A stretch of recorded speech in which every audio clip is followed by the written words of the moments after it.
꼭 알아야 할 어제의 뉴스.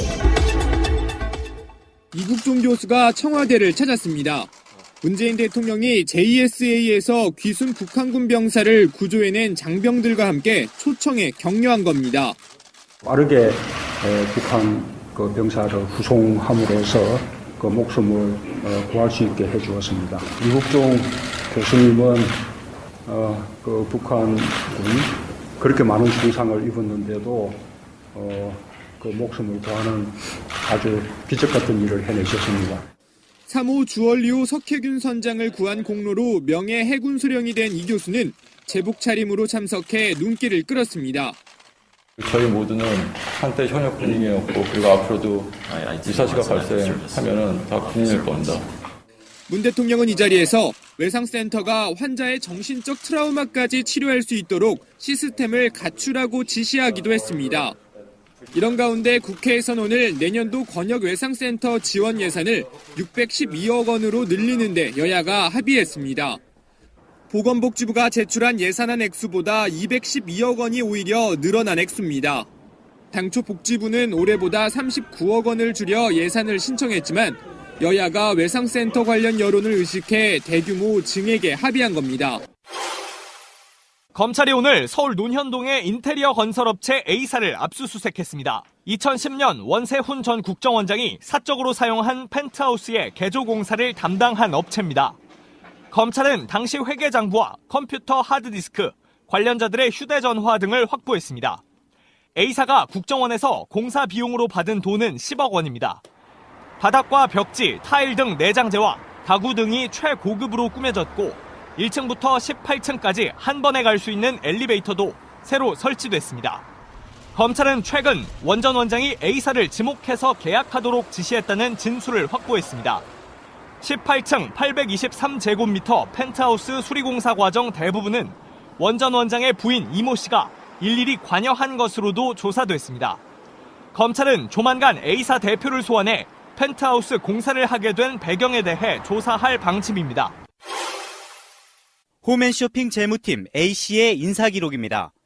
추천인에 법무법인 바른의 이인규 변호사라고 적혀 있습니다. 고모부라고 돼 있습니다. A씨가 경력직으로 입사한 2011년 8월은 이인규 전 중수부장이 홈앤쇼핑 사회이사로 있을 때였습니다. 이 전 중수부장과 강남훈 홈앤쇼핑 대표는 고교 동창입니다. 홈앤쇼핑 측은 2달 전 국정감사에서 인사청탁 의혹을 부인했습니다. 이인규 변호사가 그 직원 채용에 대해서 부탁이 있었습니까? 없었습니까? 부탁이 아니라 격리 직원이 마침 빠져나가가지고. 경찰은 어제 서울 마곡동 홈앤쇼핑 본사를 압수수색해 채용 관련 자료를 확보했습니다. 경찰은 컴퓨터 하드디스크에서 이 전 중수부장뿐만 아니라 다른 인사 추천자들의 명단도 확보한 것으로 알려졌습니다. 경찰은 압수물 분석과 함께 채용 관계자들을 소환 조사한 뒤 이 전 중수부장 조사 여부와 소환 시기 등을 결정할 방침입니다. 지난 2009년 4월 고 노무현 전 대통령에 대한 검찰 수사를 지휘한 이 전 중수부장은 이른바 논두렁시계 사건과 관련해 해외 도피 의혹을 받고 있습니다. 방송 중간에 좋아요를 눌러주시면 새날팀들에게 큰 힘이 됩니다. 미리 감사합니다. 트위터가 진짜 언론입니다. 이건희 삼성회장의 국내 차명 계좌 말고 해외에 또 다른 은닉 계좌가 있다는 정황이 드러났습니다. 그룹 지배구조의 핵심 고리인 삼성생명 대주주 자격을 잃을 수도 있는 사안이라서 파장이 커질 걸로 보이는데요. 삼성은 회장의 개인 문제라서 회사는 잘 알지 못한다고 발뺌을 하고 있습니다. 이 소식 보고 너무 속상했어요, 진짜. 제가 김용철 변호사가 쓴 삼성을 생각한다 그 책 있죠. 네. 3번을 읽었거든요. 근데 마지막 읽었던 게 한 4년 전인가 3년 전인가 돼요. 이게 무슨 말이냐면 생각이 안 나. 나쁜 짓을 진짜 많이 한 게 진짜 김용철 변호사가 너무 속속들이 다 자세하게 써주셨는데 저도 이렇게 삼성 불매 운동에 대한 어떤 의지가 약해진다고 느낄 때마다 한 번씩 꺼내서 읽어봤거든요. 네, 그래서 제가 급하게 몇 개 찾은 게 있어요. 그러니까는 해외 은닉 계좌라고 하잖아요. 그 해외 은닉 계좌를 어떤 방법으로 만드느냐 하는 거죠. 그 방법 좀 가르쳐 주세요. 네.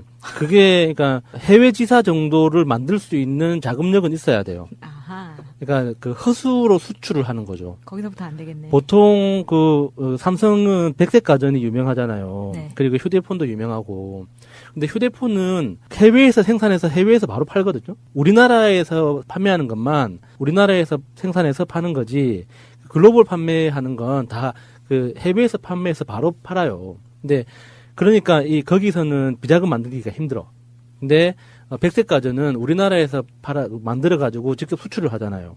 그러면 예를 들어서 프랑스나 스페인이나 이런 데 이제 실수요가 많은 데는 장난치기가 힘들어요. 그런데 뭐 라트비아나 루마니아나 이런 그 동구권 나라에 해외 지사를 하나 만드는 거죠. 출장 사무소를 만들어 가지고 그 사무소가 거기에서 이제 다른 사람 명의로 지사를 만들어요. 그 법인을 만들어요. 그러면 그 지사와 그 회사가 그 수출입 계약을 맺고 이제 돈을 받잖아요. 거기에서 돈을 받을 거 아니에요. 그러면은 여기에서 물건을 보낸다고 송장을 끊어줘요. 그러면은 돈이 두 군데에서 들어오는 거예요. 일종의 유령 회사죠. 유령 회사를 통해서 들어오는 현금 수입 하나. 그리고 여기서 송장을 보냈다고 했을 때 그게 파손해서 보험 처리를 해요. 그러면 그 보험회사가 어디겠어요? 삼성생명? 삼성화재죠. 아. 삼성화재에서 무역보험 이렇게 그 파손보험 있죠. 거기에서 또 다시 보상 현금이 들어오는 거예요. 그거는 이제 그 해외 지사 계좌로 들어가면 이제 그 이후에 그 현금이 어디로 가는지는 김영철 변호사도 모르는 거죠. 보통 그런 방법도 많이 쓰고요. 그거는 조금 이제 복잡한 방법이기는 한데 쉬운 방법은 백색가전이나 이 반도체 쪽에서 컨테이너로 물건을 실어보내는데 송장에는 분명히 그 물건이에요. 그런데 내용물은 그 물건이 아니에요. 껍데기만 있는 거지. 예, 그런 경우도 많고. 예. 그렇게 하면 완벽하게 돈이 해외에 만들어지는 거예요. 비자금으로. 그리고 그 우리나라 그 수출입은행 있죠. 수출입은행의 보증 프로그램을 악용하는 경우도 많죠. 그 수출입은행 보증 프로그램으로 유명했다가 한 방에 날려먹은 우리나라 그 사기로 유명해진 그 백색가전 회사도 하나 있었죠. 하여튼 이런 식으로 그 이건희 회장이 그러니까 그 삼성 직원이 이랬다죠. 이건희 회장 개인 재산 문제라서 나는 잘 모른다라고 했다죠. 근데 사실은 이건희 회장 자신이 잘 모를 거예요. 자기 그 현금으로 된 이런 비자금 규모가 어느 정도 되는지 대충 조 단위로는 파악하겠죠. 지금쯤 한 8조 정도 됐겠군. 내년이면 한 10조쯤? 이건희 회장이 지금 그걸 파악하고 있다고요? 저는 건강하다고 믿어요. 제대로 보니 그래 믿고 있잖아요. 자, 이게 문제가 되는 게 굉장히 심각한 문제입니다. 사안이. 이거는 삼성생명에서는 아무것도 아니라고 그냥 선긋기를 하려고 하는데 이게 2015년 10월부터 6개월 동안 박근혜가 지하경제와 양성화를 명분으로 미신고 역외소득 재산 자진신고 제도를 운영을 해요. 6개월만. 네. 그래서 이 안에 신고를 하면 조사포탈이라든지 뭐 이런 형사처벌을 하지 않겠다. 이런 조건을 걸고 하는데 그때 신고를 했다는 거예요. 이건희가. 그때 신고한 금액이 2조 원입니다. 그러니까 지금 이게 문제가 되는 게 뭐냐 하면 여러분 납득이 됩니까? 이게 국세청에서 이런 그 미신고 역외소득 자진신고 제도를 운영한 적도 없지만 그 국세청 역사상 처음이자 마지막으로 한 번 했는데 그때 삼성이 들여온 돈이 2조 원이래요. 처벌을 안 했어요. 그래서 이게 형사처벌은 면해줬어요. 형사처벌은 면해줬는데 박근혜 정부가 그건 뭐 지나간 거라 그걸 또 따지면 머리가 복잡하니까. 그런데 문제는 뭐냐 하면 대한민국에 이런 법이 있습니다. 금융사 지배구조법이라는 게 있어요. 여기 32조에 보면 최대 주주의 자격심사 등의 이런 조항이 있거든요. 여기서 금융회사의 최대 주주 중 최다 출자자 1인에 대하여 2년 주기 또는 금융회사의 보고가 있는 경우에는 수시로 적격성 유지 조건을 충족하는지 심사해야 된다. 그게 어떤 조건이 필요한 거예요? 거기에 따르면 이게 나와요. 조세포탈, 외국한 거래 신고 의무 위반 등 이런 것들은 신고를 해서 심사를 받아야 되는 거예요. 제도로서의 민주주의가 흔들리고 구타는 일은 이제 없습니다. 민주주의가 밥이고 밥이 민주주의가 되어야 합니다. 삼성생명 대주주 자격 상실하냐 이렇게 의문이 되는 건 역외소득 자진신고 제도 기간에 2조 원을 들여왔는데 네. 그 2조 원 이외에 추가로 은닉재산이 있다는 거잖아요. 아니요. 그거 2조 원 들어온 거가 형사처벌은 면하지만 정부의 정책에 의해서 금융사 지배구조법에 의하면 최대 주주의 자격 심사를 받아야 되는데, 그래서 최대 주주의 자격 심사를 받으면 이 사람이 이렇게 이런 행동을 했다라고 그러면 자격을 박탈을 해버려야 되는 거예요. 무슨 말씀인지 알죠? 네. 그런데 그걸 안 했다는 거죠. 박근혜 정부에서. 그러면 이자라도 해야 된다는 거예요. 그러면 어떻게 되냐? 이건희 회장이 갖고 있는 지분이 날아가는 거예요. 제대로건 어떻게 하죠? 그러니까 이게 뭐냐면 최대 주주로 주식은 갖고 있는데 의결권이 없어져 버리는 거예요. 야, 그러면 지금 그 홍라희 여사의 머릿속이 진짜 복잡하겠네요. 지금 이건희 회장하고는 어떻게 커뮤니케이션이 안 되는 상태고, 제드래곤은 지금 감옥에 들어가 있고. 그렇죠. 다른 다른 딸들은 지분이 그만큼 안 되고, 이재용만큼 큰 이해관계가 안 걸려 있고 하니까 자기가 뭐 어떤 판단을 내려줘야 될 거 아니에요. 거기에서 아마 최선의 판단은 그걸 겁니다. 이건희 회장이 사망해버려요. 사망 신고를 해버려. 그리고 상속을 받는 거예요. 돌아가신 분도 아닌데 어떻게 그렇게 해요? 돌아가시면 되잖아, 그 사이에. 이런 잔인한 사람을 봤나? 그래서 멀쩡하게 누워있는 사람을. 이게 우리 민법에는 이런 게 있어요. 법에는 뭐냐면 선의의 제3자라는 게 있거든요. 선의의 뭐요? 선의의 제3자. 뭐가 있냐면 당사자가 아닌 나 같은 사람. 그렇지. 착한 사람. 당사자. 당사자는요. 삼성생명과 그 다음에 이건희예요. 거기에서 최대 주주의 요건을 따져서 심사를 하는데 최대 주주가 사라져버렸어. 불법행위를 한 사람이. 그리고 상속을 받았어요. 이 상속받은 사람은 불법행위 한 적이 없잖아요. 네. 그러면 그 지분 구조를 그대로 가질 수 있는 거예요. 그러면은 이재용이 그대로 상속받고 상속세를 정확하게 내면 끝나는 거네. 그러면 끝나는 거예요. 그럼 삼성생명 이거 가르쳐주면 안 되는데. 왜요? 그러면은 상속세를 몇 조 원 내야 돼요? 그러니까 상속세 때문에 지금 못 죽이고 있는 거 아니에요? 그러니까 2조 원이면 1조 원. 말을 그렇게 험하게 해요. 못 돌아가시고 계시는 거지. 호흡기 못 대고 있는 거 아니에요? 그러니까 2조 원이면 상속세가 1조 원이에요. 50% 그러니까 반띵. 50%니까. 그것 때문에 이러고 있는 거잖아요. 지금. 그러면 그거를 1조 원을 상속세를 내고 삼성생명을 갖는 게 홍라이는 나아요. 훨씬 좋아. 이재용도. 그러면 조만간 이 환절기가 됐으니까 건강이 안 좋으신 분은 많이 돌아가시거든요. 감기로. 안타깝게. 감기가 와서 이게 폐렴으로 악화가 돼요. 연세 드신 분들은. 이게 저항력이 떨어지면. 왜 시나리오를 써주고 그래요? 삼성의료원에 우리가 조문은 가야겠죠. 왜요? 조문을 왜 가요? 육개장 먹으러? 육개장 먹으러. 그거 안 줄 것 같은데? 삼성표 육개장. 그런 게 있어서 사실 뭐 이거 제가 이렇게 이야기하지만 그쪽에 뭐 날구기는 변호사들이 다 붙어 있는데 모르겠어요. 뭐 그렇죠. 가르쳐 주는 거는 뭐 그냥 농담이었고요. 어찌됐든 제가 보기에는 이 문제가 걸리면 삼성생명의 지배권이 날아가게 생긴 상황이라 아무래도 삼성가에서는 뭔가 수순을 밟아서 이게 그냥 처벌받으면 안 되거든요. 삼성생명 완전히 소유권이 날아가는 거예요. 그러면 이재용 씨는 지금 여러 가지로 이제 감옥 안에서 있지만은 그럼에도 불구하고 머릿속이 복잡하겠지만 이 자기의 어떤 향후 전략에 대해서 다시 검토해봐야겠네요. 원래 이재용은 자기 전략이 그거였잖아요. 삼성전자의 지배권을 어떻게 확보하느냐에 따라서 자기의 재산 규모가 달라지기 때문에 그럼요. 그걸 무리하다가 지금까지 온 거거든요. 정유라한테 말 사주고 로비를 했던 이유도 결국의 목적은 삼성전자의 지배권을 어떻게 확보하느냐, 경영권 확보와 지배력 방어를 어떻게 하느냐 하는 그 욕심 때문에 여기까지 왔는데 맞아요.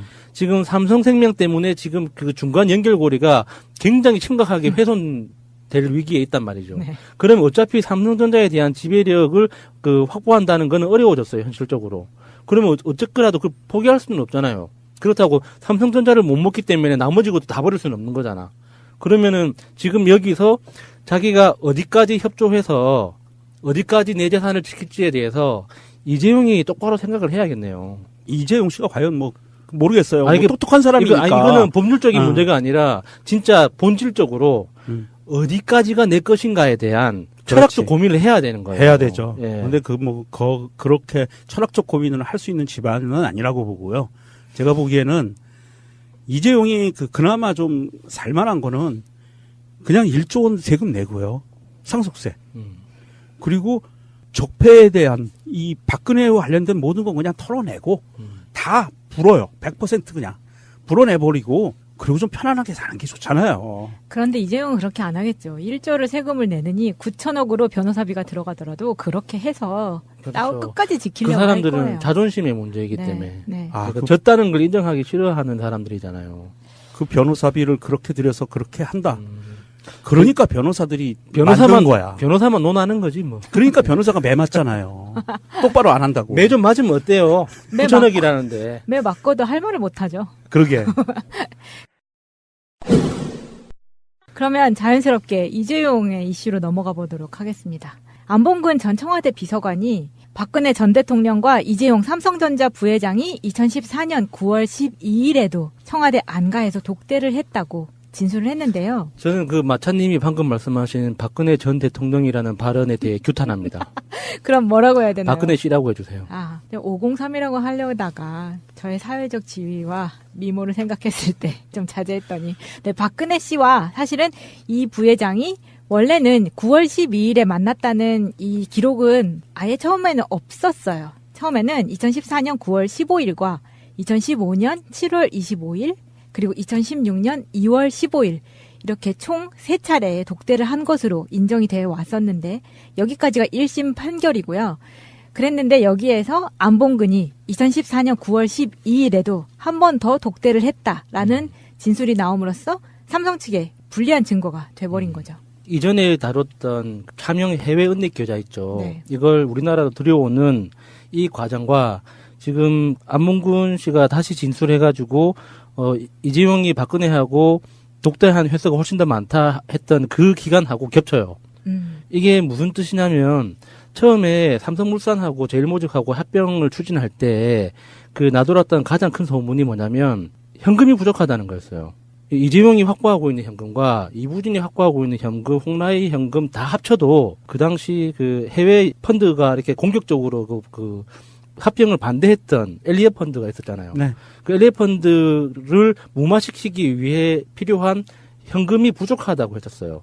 그래서 그 부족한 현금만큼 주주들을 설득하기 위해서 직원들을 풀어가지고 이 주주총회에서 어떤 그 찬성 비율을 높이기 위해서 작업을 한다고 알려져 있었는데 그 당시에 박근혜를 만나서 그 역외 재산을 합법적으로 들여올 수 있는 방법을 논의했을 가능성이 굉장히 크죠.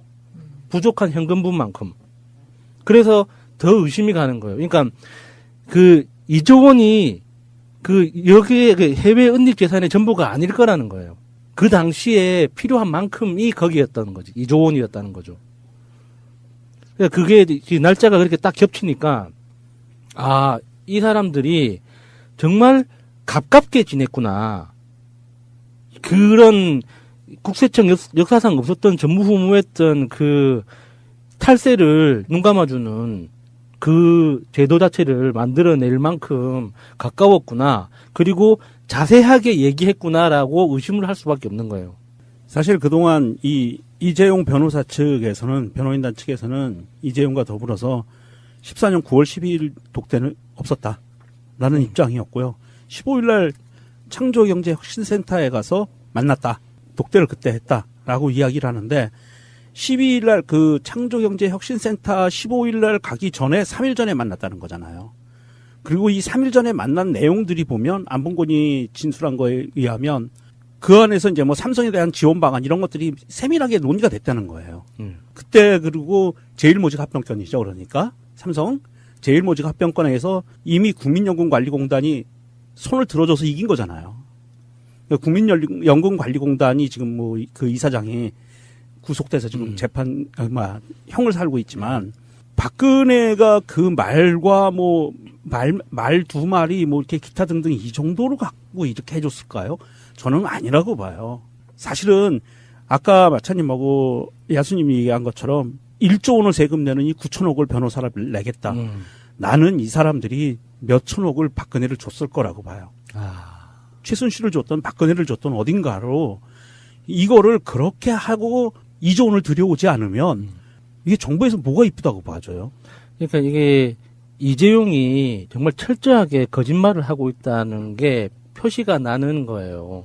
박근혜를 만났을 때 자기들이 했던 이야기가 막말로 그냥 박근혜한테 뜯기려고 그러니까 박근혜가 이제 삥을 뜯기 위해서 이재용을 불러서 이런저런 덕담하면서 박근혜한테 삥을 뜯겼어요라고 하는 거면 최소한 만났다는 사실이라도 잊을 수가 없겠죠. 그럼요. 근데 실제로는 이재용한테 박근혜가 필요했기 때문에 만난 거란 말이죠. 둘이 서로 필요했죠. 지금 자기가 이재용 입장에서는 그 상속 문제를 매듭짓고 삼성전자에 대한 지배권을 확보하기 위해서 이 수십조가 걸려 있는 이 프로젝트인데 여기에 뭐 상무나 뭐 사장단이나 이런 사람들이 뭐 말값이 몇 백억입니다, 뭐 10억입니다 하면 다 족가라 하는 거죠. 그건 니 알아서 해. 그게 뭐 100억이 들든 1000억이 들든 그게 무슨 상관이에요, 이재용하고. 눈앞에 지금 있는 떡이 지금 수십조 원짜리 떡이. 꼭 알아야 할 어제의 뉴스. 이국종 교수가 청와대를 찾았습니다. 문재인 대통령이 JSA에서 귀순 북한군 병사를 구조해낸 장병들과 함께 초청해 격려한 겁니다. 빠르게 북한 그 병사를 후송함으로써 그 목숨을 구할 수 있게 해주었습니다. 이국종 교수님은 그 북한군이 그렇게 많은 손상을 입었는데도 그 목숨을 구하는 아주 기적 같은 일을 해내셨습니다. 3호 주얼리호 석혜균 선장을 구한 공로로 명예 해군 수령이 된 이 교수는 제복 차림으로 참석해 눈길을 끌었습니다. 저희 모두는 한때 현역군인이었고 그리고 앞으로도 유사시가 발생하면은 다 군인일 겁니다. 문 대통령은 이 자리에서 외상센터가 환자의 정신적 트라우마까지 치료할 수 있도록 시스템을 갖추라고 지시하기도 했습니다. 이런 가운데 국회에선 오늘 내년도 권역외상센터 지원 예산을 612억 원으로 늘리는 데 여야가 합의했습니다. 보건복지부가 제출한 예산안 액수보다 212억 원이 오히려 늘어난 액수입니다.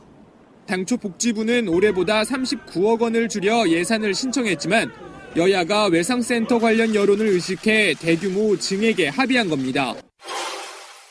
검찰이 오늘 서울 논현동의 인테리어 건설업체 A사를 압수수색했습니다. 2010년 원세훈 전 국정원장이 사적으로 사용한 펜트하우스의 개조 공사를 담당한 업체입니다. 검찰은 당시 회계장부와 컴퓨터 하드디스크, 관련자들의 휴대전화 등을 확보했습니다. A사가 국정원에서 공사 비용으로 받은 돈은 10억 원입니다. 바닥과 벽지, 타일 등 내장재와 가구 등이 최고급으로 꾸며졌고 1층부터 18층까지 한 번에 갈 수 있는 엘리베이터도 새로 설치됐습니다. 검찰은 최근 원 전 원장이 A사를 지목해서 계약하도록 지시했다는 진술을 확보했습니다. 18층 823제곱미터 펜트하우스 수리공사 과정 대부분은 원 전 원장의 부인 이모 씨가 일일이 관여한 것으로도 조사됐습니다. 검찰은 조만간 A사 대표를 소환해 펜트하우스 공사를 하게 된 배경에 대해 조사할 방침입니다. 홈앤쇼핑 재무팀 A씨의 인사기록입니다. 추천인에 법무법인 바른의 이인규 변호사라고 적혀 있습니다. 고모부라고 돼 있습니다. A씨가 경력직으로 입사한 2011년 8월은 이인규 전 중수부장이 홈앤쇼핑 사회이사로 있을 때였습니다.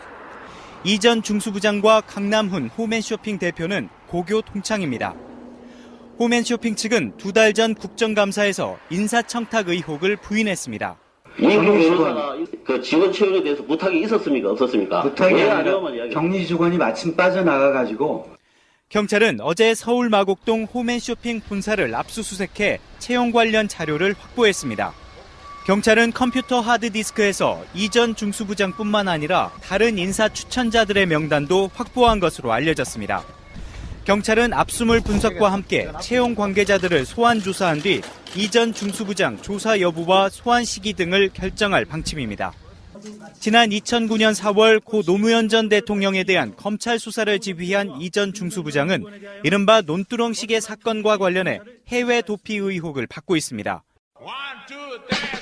방송 중간에 좋아요를 눌러주시면 새날팀들에게 큰 힘이 됩니다. 미리 감사합니다. 트위터가 진짜 언론입니다. 이건희 삼성 회장의 국내 차명 계좌 말고 해외에 또 다른 은닉 계좌가 있다는 정황이 드러났습니다. 그룹 지배구조의 핵심 고리인 삼성생명 대주주 자격을 잃을 수도 있는 사안이라서 파장이 커질 걸로 보이는데요. 삼성은 회장의 개인 문제라서 회사는 잘 알지 못한다고 발뺌을 하고 있습니다. 이 소식 보고 너무 속상했어요, 진짜.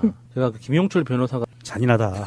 아유, 그 커다란 케이지 있잖아요. 그 트럭에 크게 만들어가지고. 아, 방탄차? 네, 호송해주면 되죠. 아, 그럼 되겠구만. 물도 주고 배변 패드도 깔아주고. 아니, 외국 영화 보면 그 마피아의 증인으로 출석하기로 한 사람들은 증인보호 프로그램을 그렇게 돌려주잖아요. 네. 철저하게 보호해주는데. 우리나라도 그런 거는 있고요. 네. 있는데 사실은 이제 이 정유라 건은 허를 찔린 거라 같아요. 허를 찔린 것 같고 거기에서 이제 국정원 정치호 변호사 사건처럼 뭔가 이게 계속 커다란 어떤 신호들이 오는 거 아닌가. 네. 저는 이게 적폐 세력들의 마지막 발악들이 벌어지고 있는 것 같은 느낌을 지울 수가 없습니다. 네. 안봉근의 다음 재판은요, 12월 18일입니다. 그날 안봉근이 또 어떤 대답을 하는지 주목하면 될 것 같고요. 강한 듯 따뜻한 남자 기정씨가 정말 좋아요. 어떤 분이 보내주신 삼행시입니다. 대단하신 분이십니다. 소개를 해드리겠습니다.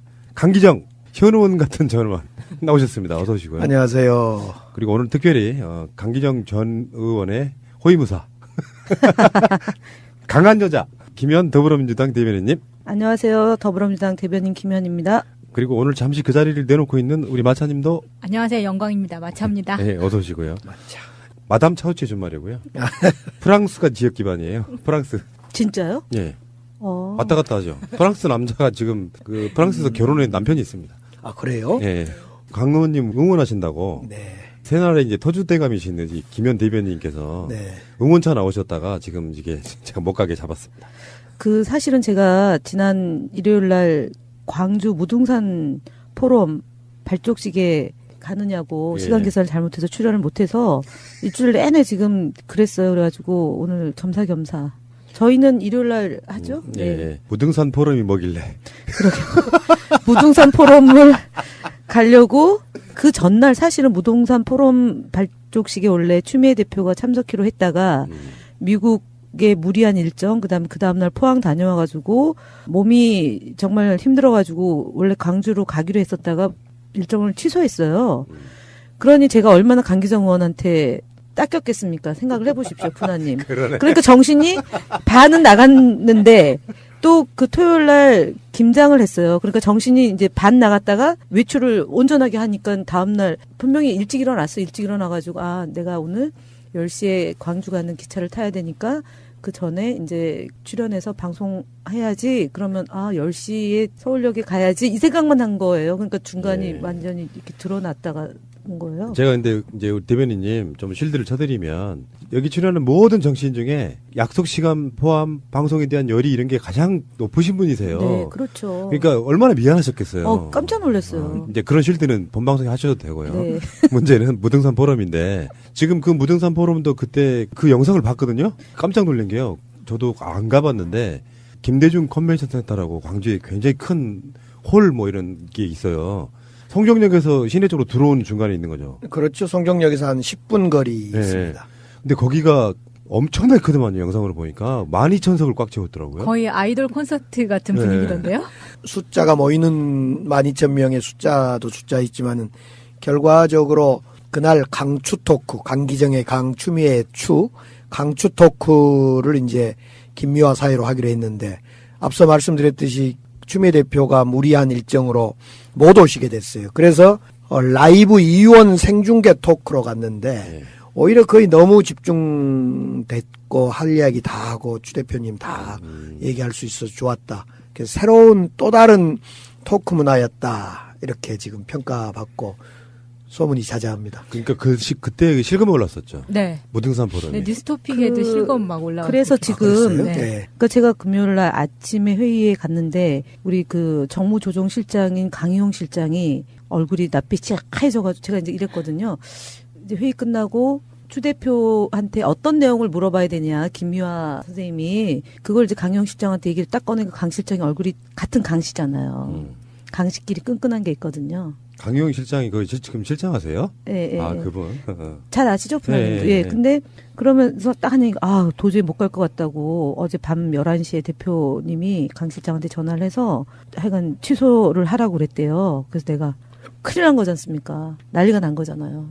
저분의 목소리가 한 1.5배로 커진다고 생각했고 톤이 높아진다고 생각하고 그러면 어떻게 되는 겁니까? 그러니까 완전 제가 행사를 망치는 꼴이 된 거잖아요. 그거 굉장히 중요하죠. 왜냐하면 가장 메인 게스트인데. 아니 그러니까 그 전사도 있는데 제가 이제 나 못한다 얘기. 그래서 우리 김정우 비서실장 아시죠? 발령기의 대가. 예, 평창 동계올림픽 위치 영상도 엉망으로 망쳐놓은 분. 이번에 더치페이 영상도 대표님 더치페이 하셔야 합니다. 이거 발령기 그분 참 후원금 모금해야 된다 그러던데. 그래가지고 그분이 전화를 했는데 전화를 못 받았어요. 우리 강 의원님께서. 근데 아니나 달라요. 10분 후에 전화가 저한테 와서 이게 뭐다냐.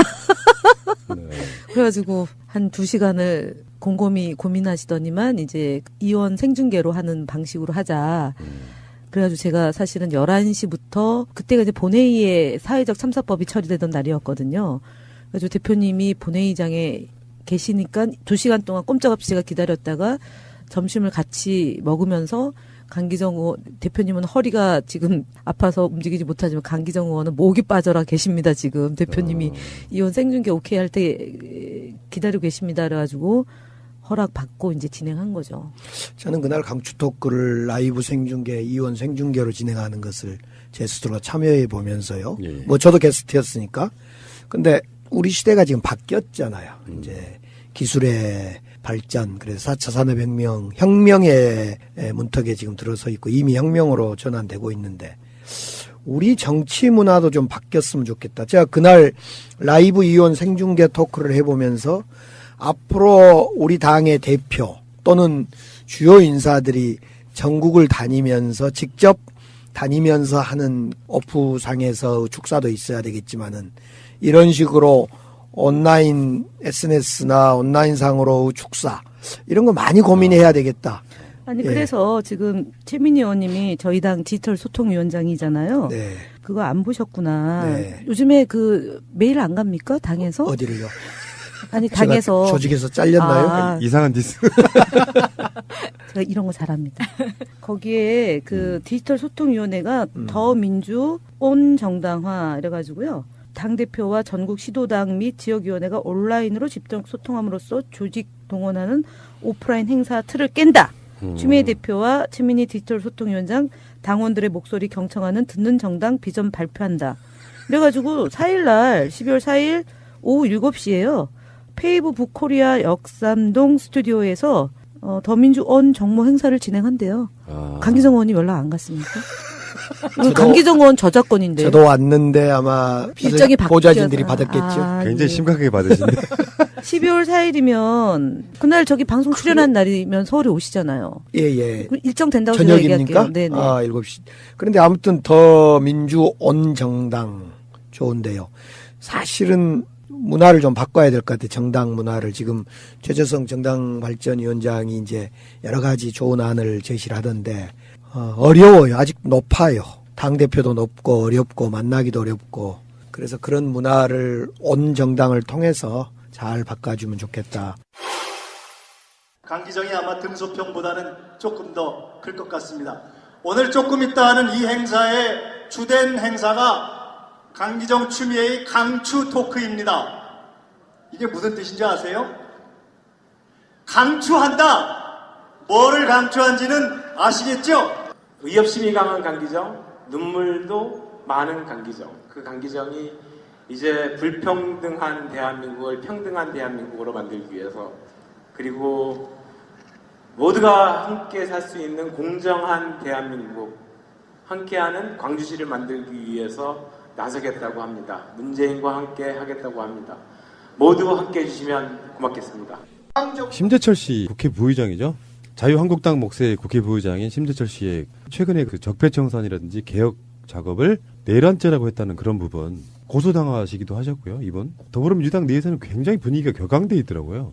그러니까 28일 날 이제 입장을 내고 또 하루 하고 이제 오늘은 뭐 실감해서 별로 이분 이름을 찾기가 어려운데요. 근데 어쨌든 내란죄로 문재인 대통령, 그다음에 임종석 비서실장, 윤석열 중앙지검장 그리고 서훈 국정원장 이렇게 4명을 조치를 해야 된다라고 이제 지금 했고 그 유명한 분 있잖아요. 그 지난번에 임종석 비서실장 국회 출석했을 때 그 사보임 해가지고 하루만 운영위에 나와가지고 또 정말 대도 안 되는 얘기했던 분이 논평을 냈어요. 논평을 내서 고언을 귀담아 들어야 한다고 이제 얘기를 했죠. 그래서 저희 당에서는 이례적으로 그 이제 박안주 수석 대변인, 그 다음에 백혜련 대변인, 그리고 강훈식 원내 대변인 이렇게 3명이서 이제 3인이 동시에 그 이 한 사람에 대한 걸 얘기한 적이 거의 없어요. 그러니까 원내나 당이 이제 좀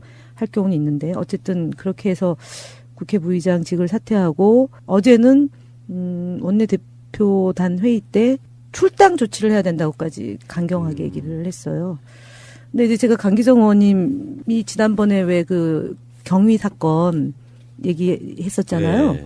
근데 이제 제가 심재철 의원하고는 개인적으로 제가 가방을 들고 국회에 들어가는데 경위가 이제 붙잡았어요, 저를. 가방을 좀 보자고. 그래서 제가 아니 남자 경위가 어떻게 여성 국회의원 가방을 보자 그러냐. 그 또 본회의장 강기정 의원이 문제가 됐던 그 사건 있었던 그 공간이 있습니다. 그 이제 의원들이 잠깐 이제 담소 나누는 장소인데 거기서 경위가 갑자기 오더니만 그랬어요. 그랬더니 심재철 의원이 거기 서가지고 저한테 아니 가방 보여주지 왜 안 보여주냐고. 거기 무슨 체류탄이 들어있지도 모르지 않냐고. 그렇게 막말을 했던 사람이 심재철 의원이에요. 그래서 제가 국회 윤리위원회 제소를 했는데 이분이 맞제소를 하더라고요. 그때는 여당이니까. 언제적 얘기예요? 19대 국회의원 할 때요. 그때는 체류탄 파동 2013년쯤 언제 같은데. 예, 2013년. 예, 뭐 그랬습니다. 뭐 그런 일이 있었어요? 그런 일이 있었어요. 저는 심재철 개인적으로. 근데 그때 정부 정말 어마어마했군요. 그렇게 보면은. 그러니까 소위 살아있는 권력을 어느 정도로 남용시키고 막말하고 함부로 하는지가 대표적으로 심재철 의원하고 저 개인적으로 있었던 보통 거예요. 국회에서 만약에 그 상황이었다 그러면 보통 국회의원들이 다른 당이라고 해도 어떻게 남자 경위가 여자 국회의원 예, 가방을 보자 하냐. 네, 그렇게 얘기를 하는 게 해야 되는 게 맞죠. 맞는데 가방을 왜 못 보여주냐 그러면서 그 안에 체류탄 있을지도 모르는데 이렇게 얘기를 했던 사람이에요. 이분 뭐 광주 출신이라면서요? 우리 광주 출신인데 광주에서 이미 내놨습니다. 사실은 이 심재철 지금 현 부의장하고 인연은 이제 정봉주 의원하고 인연이 있는 거예요.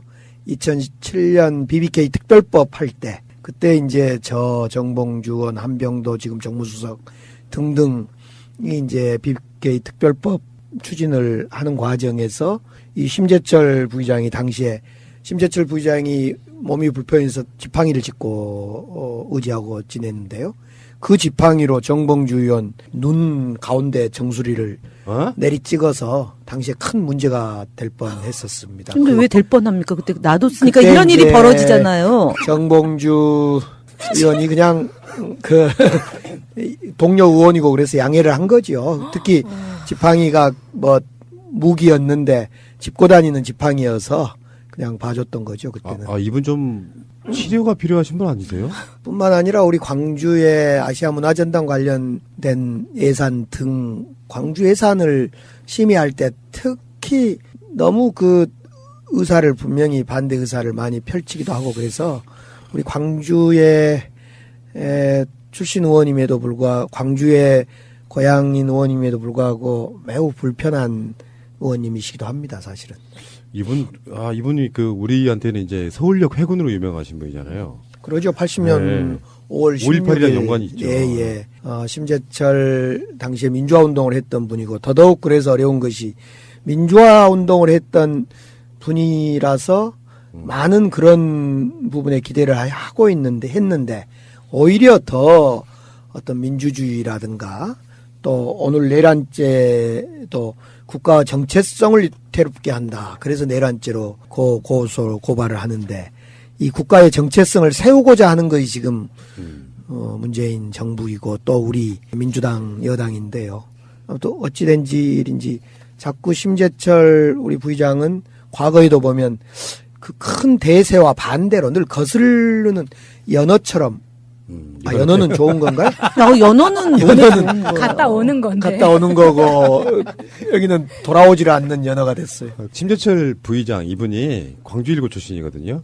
근데 지금 대세가 바뀌었습니다. 그래서 광주 가면은 대동구하고 서석구가 굉장히 좋은 학교로 바뀌었기 때문에 최근에 광주 1고가요. 네. 광주 1고 출신자들이 그냥 어깨가 들썩들썩한답니다. 이 정부 들어서 그렇죠. 광주 1고가 너무 많이 맞습니다. 예. 장하성 실장, 이낙연 지사, 문무일 검찰총장. 저희 아버지도 계십니다. 광주 일고신가요? 네. 근데 시대가 바뀌었어요. 지금은 광주 가면은 대동구와 서석구가 최고입니다.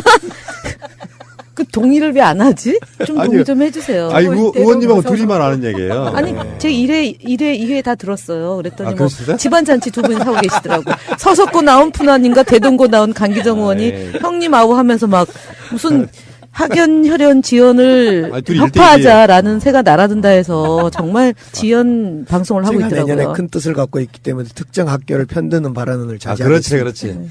그러면 이제 대동고 출신들만 지지하게 되는 이상한 상태 안 돼. 이거는 편집을 안 해드리겠습니다. 자, 그렇고요. 어쨌든 그러면은 정치인이라는 게 바보가 아닌 이상 뭔가 목적이 있잖아요. 막말하는 것도 사실은. 두 분은 그게 뭐라고 보세요? 심재철은 왜 그런다? 제가 이제 심재철 의원의 이제 이 발언 나오고 나서 되게 급 관심이 높아졌어요. 네. 그래가지고 이제 심재철 검색어를 상위 검색어에 되는데 제가 일조한 사람으로서 쭉 보다 보니까 정두원 의원하고 이제 그 서가번 전 의원이 이제 방송에 나와서 주거니 받거니 하는 그 이제 프로그램에서 이분은 원내대표 경선 나오려고 하는 거 아니냐는 거죠. 그러니까 이제 국회 부의장 임기가 6개월밖에 안 남았으니까 원내대표 도전하는 거 아니냐 그런데 실제로 뭐 그건 아닌 것 같고 12일이 당대표 아니에요? 당대표? 그러니까 12일이니까 이건 아닌 것 같고 당대표 뭐 홍준표 낙마 이후에 홍준표를 낙마시키려고 그러나요? 근데 시중에는 홍준표 대표만한 대표가 또 없대는데. 만약에 정치적으로 이득이 있다면 홍준표는 사실 앞날이 불투명한 부분이 있잖아요. 그래서 이제 친박과 비박 또는 뭐 친홍과 비홍 이런 사이에서 아닌 것 같아요. 저는 그냥 죄송합니다만 후원금이 올해 3억 걷어야 되잖아요. 후원금 받으시려고? 뭐 실제로 그렇기 때문에 그런 막말하는 경우도 있을 수 있을까요? 정치인들이 어떤 막말할 때 또 발언을 할 때 의도를 갖는데 이 홍준표 대표의 막말은 이제 특활비 이런 것 때문에 물타기 때문에 이제 막말을 했던 것 같아요. 물타기 특활비 유용에 대한 범죄가 드러나니까 이제 그 물타기 하려고 막말했고 심재철 부의장이 내란죄 막말은 이것은 잘 모르겠는데요. 네. 솔직히 좋다. 아니 저는 후원금. 네. 요즘에 후원금에 꽂혀 있는데 실제로 우리 그 여당 의원들도 후원금이 지금 잘 안 걷어진대요. 왜냐면은 대선하고 지난해 촛불하고 이러면서 정말 많이들 그렇죠. 비용이 많이 나간 거죠. 그리고 이제 그러다 보니까 이제 올해 사실은 쓸 수 있는 비용을 대선 전국에서 아마 다 소진했을 것 같아요. 그래서 우리 지지자들이 뭐 이제 정치인들 알아서 그냥 하시라. 이제 요런 게 좀 안심하면서 조금 덜 적극적이지 않을까? 이런 생각이 드는데 어쨌든 뭐 다 채우신 분들도 있긴 한데 야당은 더 심할 거 아닙니까? 이 기근 현상이. 그러면 소위 말하는 태극기 부대라고 이끌어지는 박근혜 지지자들이 조은진 의원 하나만 후원하고 나머지 저희 자유한국당은 다 싫을 거 아닙니까? 그 홍준표 대표조차도 대구에 가서 막 혼나고 이런 지경이고 유여의 최고위원도 혼나고 유석춘 막 혼나고 그랬잖아요. 그러니까 이제 아마 그래서 좀 존재감을 좀 드러내야지 후원금이 걷어지지 않을까? 결국은 지금 이 문재인 정부들을 우리 정부가 잘하고 있고 여러 가지 어려움은 있지만은 그 순간순간 잘 헤쳐나가는 이런 상황에서 새누리당, 자유한국당은 지금 전열이 정비가 안 된 거 아닙니까? 그래서 전열 정비를 위한 지지층의 결집용 메시지다. 저는 이렇게 보여집니다. 그래서 아직은 전열을 정비하기에 할 방도도 못 찾고 있는데 그러나 속수무책 당할 수만 없다. 그래서 내 진르는 지지층을 결집하기 위한 내 진르는 그냥 발언이다. 예. 그 이상도 이하도 아니다 싶습니다. 깊이 의미 부여를 하면 오히려 휘말리는 거다. 네. 뭐 이런 걸 수도 있고 그렇다고 어마어마한 막말을 했는데 그냥 냅둘 수도 없잖아요. 법적 대응은 다 해야죠. 예. 알겠습니다. 새누리당 심재철 의원이 지난 22일 정부 조직 개편안 처리를 위해 열린 국회 본회의장에서 스마트폰으로 누드 사진을 보는 모습이 한 인터넷 매체에 걸렸습니다. 이후 심 의원은 누가 카카오톡으로 보내와 뭔가고 봤더니 누드 사진이었다고 해명했습니다. 하지만 또 다른 사진에는 심 의원이 직접 누드 사진이라는 글자를 스마트폰에 입력하는 모습이 포착돼 거짓 해명 논란까지 불거졌습니다. 민주통합당은 새누리당이 성누리당의 본색을 버리지 못했다며 강하게 비판했습니다. 민주당 여성 의원들도 기자회견을 열고 심의위원회 윤리특위위원 사퇴와 새누리당의 사과를 촉구했습니다. 예절을 지킴으로써 의원의 품위를 유지해야 한다. 이에 우리는 국회 윤리특위의 심의위원에 대한 징계 요구안을 제출할 것입니다. 장소가 국회 본회의장이라는 것 때문에 비판을 피하기 힘들 전망입니다. 국민들은 국가의 존재 이유가 무엇이냐고 물었습니다. 어려울 때 국가가 지켜주고 있다는 믿음을 주어야 합니다. 그것이 국가의 존재 이유입니다. 홍준표 자유한국당 대표는 지금 이런 얘기했어요. 개헌을 지방선거에 붙여서 추진하면 안 된다. 뭐 이런 얘기를 우리가 방송을 한번 한 적도 있거든요. 네. 그리고 이제 공천에 관한 부분은 보통 이제 3월 말에서 4월 달 정도에 공천하는데 자유한국당은 가능하면 2월 말에 좀 땡겨서 하겠다 이런 얘기까지 했는데 자유한국당의 이런 생각, 지방선거에는 안 된다고 하는 의도가 뭐라고 보세요? 문재인 대통령의 공약은 동시선거고 우리 당도 동시선거 하자 이런 입장인데요.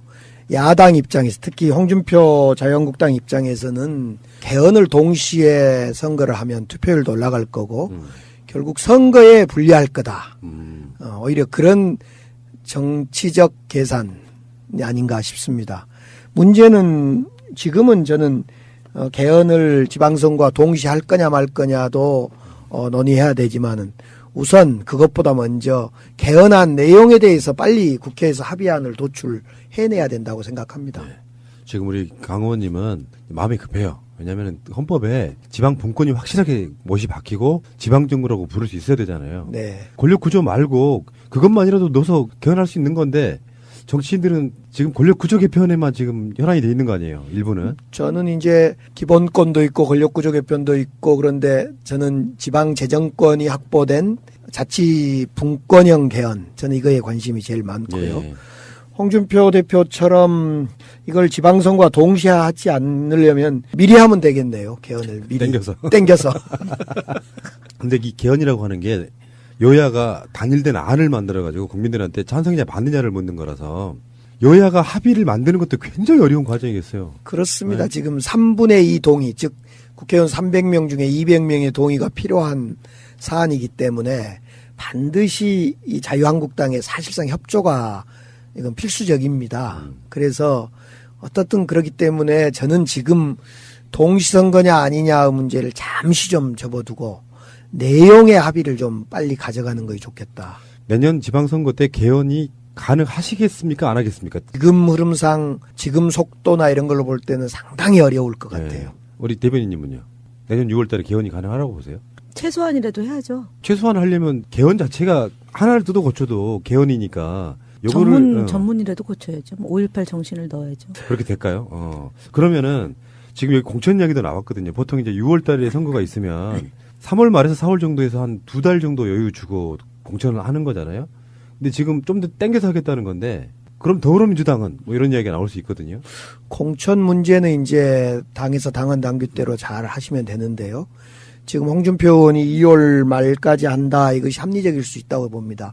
왜 그러냐면 이번에 이제 만약 단체장 출신 그러니까 군수나 시장이나 구청장 이런 분들이 만약 출마를 하고자 한다면 3월 13일 날 전에 사퇴 의사를 밝혀야 된단 말입니다. 출마를 위해서. 공직자들의 사퇴 시한이 3월 13일 전이기 때문에 그런 점으로 볼 때 적어도 2월 말까지 공천에 대한 구체적인 어떤 결과물이 나와야만 그걸 보고 사퇴 여부를 판단하지 않겠냐. 그러면 민주당 공천이 자유한국당보다 빠른 게 좋을까요? 늦은 게 좋을까요? 원래 여당이 늘 먼저 갔습니다. 과거에도 보면 집권당이 공천을 먼저 하고 야당은 그에 대응해서 하는 것이 과거의 관행이었는데 물론 그건 우리 당의 판단이 더 앞서겠죠. 예. 어떤 경우는 빠른 게 좋을 수도 있고 어떤 경우는 늦는 게 좋은 수도 있잖아요. 근데 공천은 빨리 하는 것이 좋더만요. 저도 그래요? 이제 선거를 해보면 빨리 해야지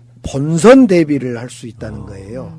공천을 빨리 해야지 빨리 이제 예를 들면 서울의 A 지역의 선거가 빨리 공천이 되면 우리 당이 상대 진영도 분석도 하고 또 우리 공약도 준비하고. 네, 준비를 좀 더 할 시간이 많아집니다. 근데 이런 경우도 있잖아요. 전략적으로 카드를 낼 때 네. 상대방을 떨어뜨리는 카드를 내려면 늦게 하는 경우도 좋을 때도 있을 수 있잖아요. 그렇죠. 당연히 상대의 패를 보고 우리의 패를 까는 경우도 있는데 이제 그렇기 때문에 그러면 계속 여야가 질질 끌 수가 있는데 결국은 여당이 먼저 하더라고요. 그만큼 안정됐다는 의미도 되겠죠. 그렇죠. 안정돼 있고 인력풀도 많고 자신 있다는 거죠. 공천 빨리 하십시오. 더불어민주당. 한 1월 달에 해. 12월 달에 하면 안 돼요? 예, 예. 광주는? 자, 알겠습니다. 방송은 오늘이요. 12월 1일이고 예산안 2018년도 문재인 정부의 첫 예산안 법정 시한이 12월 2일입니다. 이제 그 이유는 30일 여유를 주는 거잖아요. 계획개년도 개시 30일 전까지 예산안을 의결해야 되니까 12월 달은 지금 31일까지 있고요. 그러니까 12월 2일까지 이걸 통과를 시켜야 되는데 그 부분에 대한 질문 좀 드릴게요. 두 분은 이거 정말 잘 아실 것 같아요. 어쨌건 간에 문재인 정부는 일자리라든지 여러 가지 부분에서 복지라든지 늘리면서 예산안을 지금 국회에다 내밀었는데 항상 해년마다 그러는 것 같긴 합니다. 그 시한까지 닥쳐가지고 뭔가를 하는데 언론들의 예상은 지금 12월 2일까지 이걸 통과를 못 시킬 수도 있다.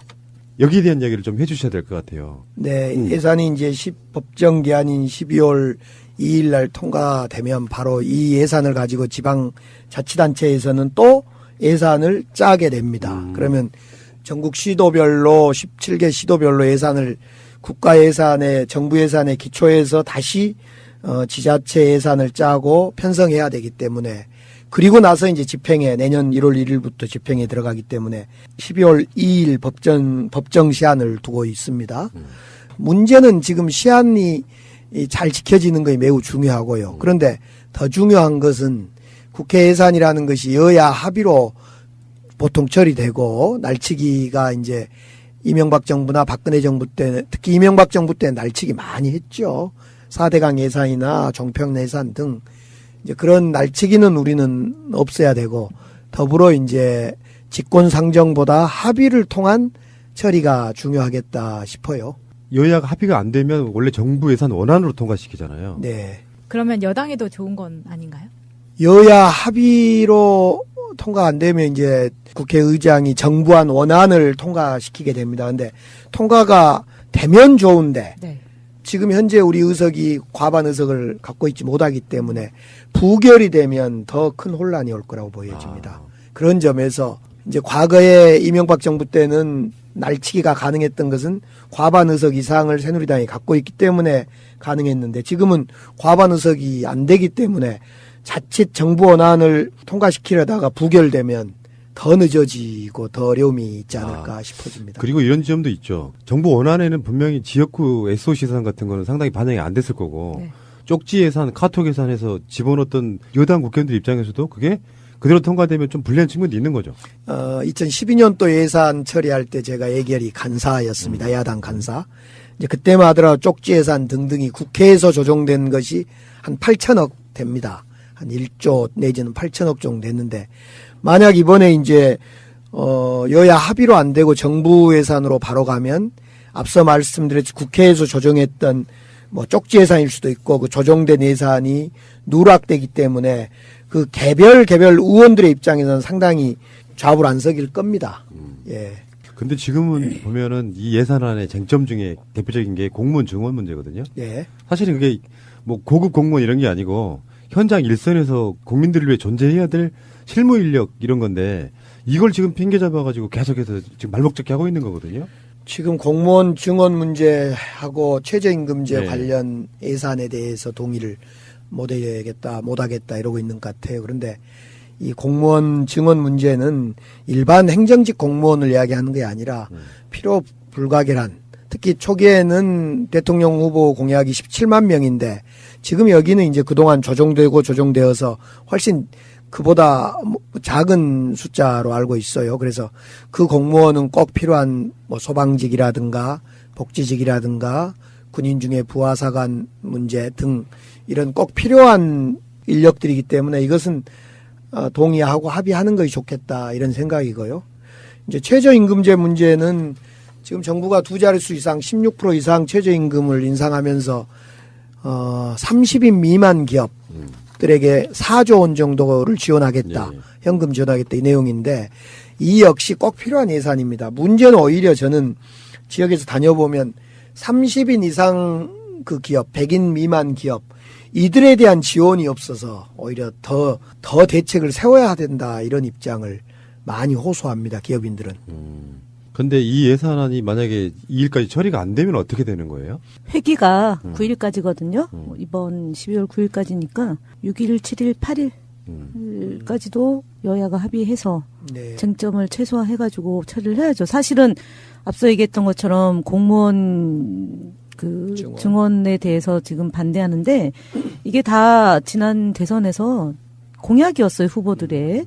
그러니까 그 공약이었다는 것 하나, 그다음에 이제 선진화법이 처리되고 나서 통과되고 나서 예산이 제때 처리 안 된 적이 단 한 번도 없습니다. 지난해 탄핵 시기에서도 그 시점을 맞춰가지고 처리를 했는데 지금 야당이 계속 이렇게 발목 잡기 하고 정말 필수적인 공무원 증원마저도 지금 뭐 몇 조 원이 느니까 안 된다라고 얘기를 하는데 실제로 12,221명이거든요. 앞서 얘기했던 것처럼 지구대 파출소, 근로감독관, 그다음에 그 출입국 관리 강화, 그다음에 세관 문제, 그다음에 법관 증원에 따른 보조 인력, 그다음에 농축산물 검역 강화, 그다음에 환경 감시관, 화학물질 안전 관리 강화, 그다음 질병 검역 강화. 이번에도 외상센터도 그렇고, 그다음에 저 AI 때문에 문제가 많이 발생하잖아요. 그럴 때 막 가로사하고 막 이런 일이 생기고, 특히 소방공무원들은 더 힘든 일들이 많은데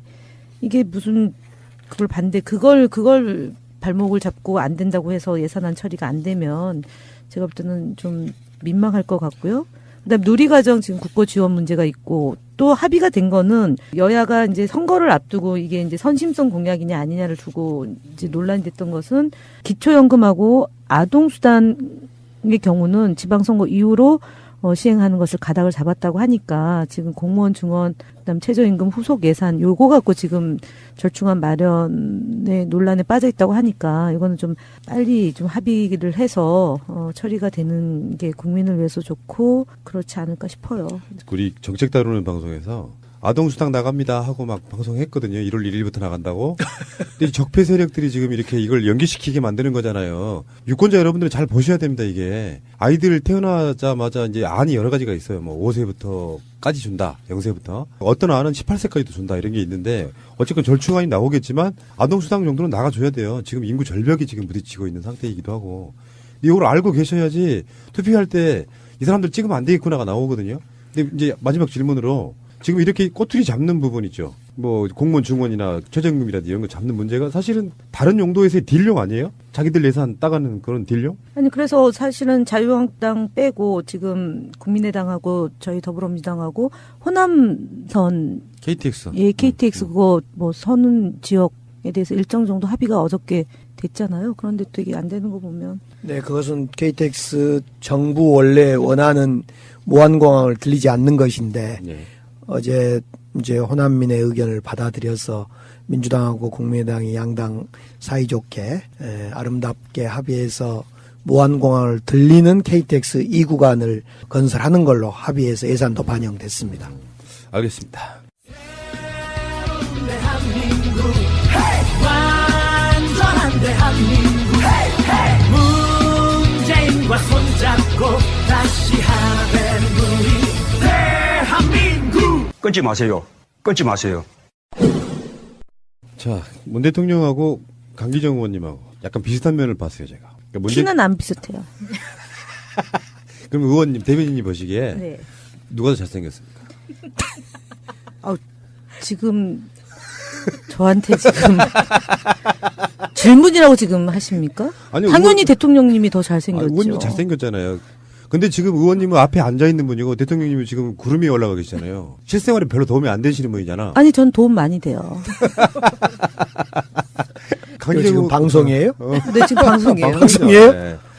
여기 연합뉴스하고 다릅니다. 원래는 제가 적응이 안 됩니다. 원래는 이렇게 앉아 있으면 빈말이라도 강기정 의원이 훨씬 더 멋집니다. 이렇게 해주는 건데 이거 완전히 빈말 잘못하면요 큰일 나요. 그러니까 지금 강기정 의원한테도 물어보세요. 누가 더 잘생겼는지 한번 물어봐 주세요, 푸나님. 아니, 저하고- 마차님이 한번 좀 묻자는.